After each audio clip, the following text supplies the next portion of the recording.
Do you ever tell yourself, I'll start saving next month? But then something comes up, a stressful week. So you order food instead of cooking. You're tired, so you take a ride instead of walking. You had a long day, so you buy something just to feel better. And it doesn't feel like you're doing anything wrong.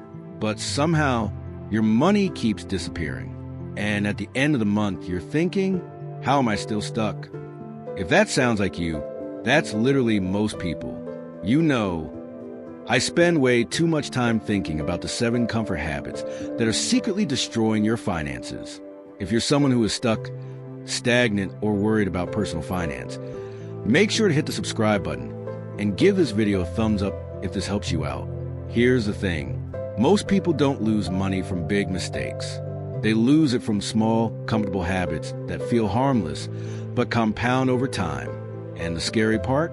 These habits don't feel like problems. They feel like rewards. Let's break them down. Habit number 1. I deserve this spending. Look, you worked hard today. You're stressed. You made it through the week. So you tell yourself, I deserve this. And you spend $15 on food delivery, $20 on something random online, $10 on convenience. It feels small. But here's what most people don't realize. It's not about the amount. It's about the frequency. Let's do the math.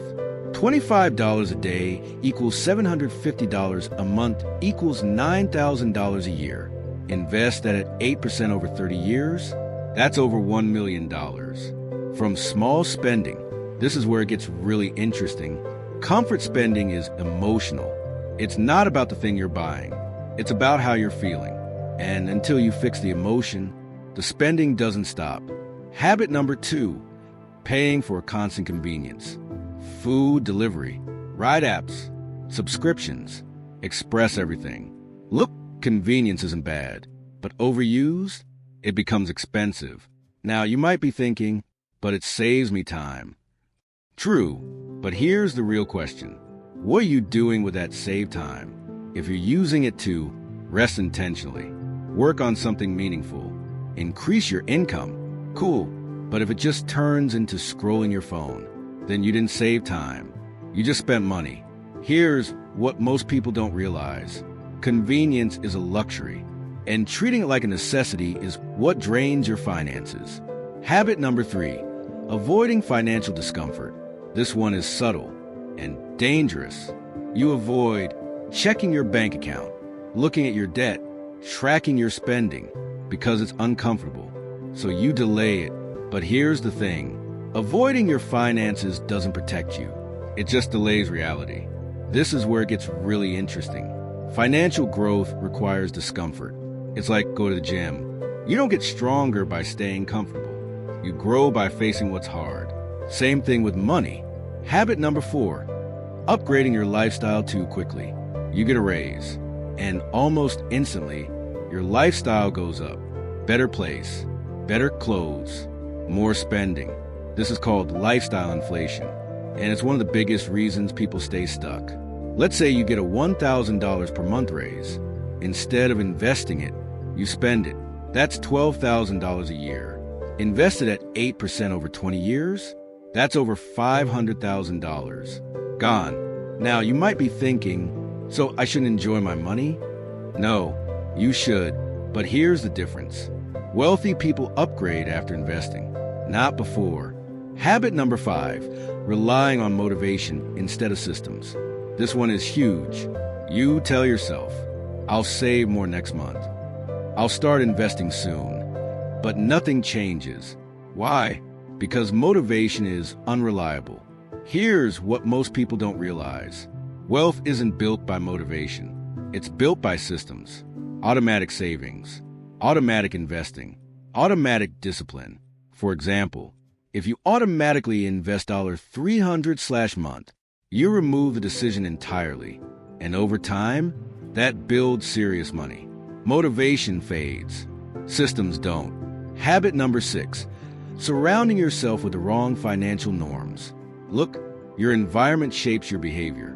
If everyone around you spends everything they earn, avoids investing, normalizes being broke, you start thinking that's normal. This is where it gets really interesting. People don't compare themselves to billionaires. They compare themselves to their circle. So if your circle is financially struggling, you'll feel fine doing the same, even if it's holding you back. Here's what most people don't realize. If you want different financial results, you need different financial conversations. Habit number 7, choosing comfort over growth.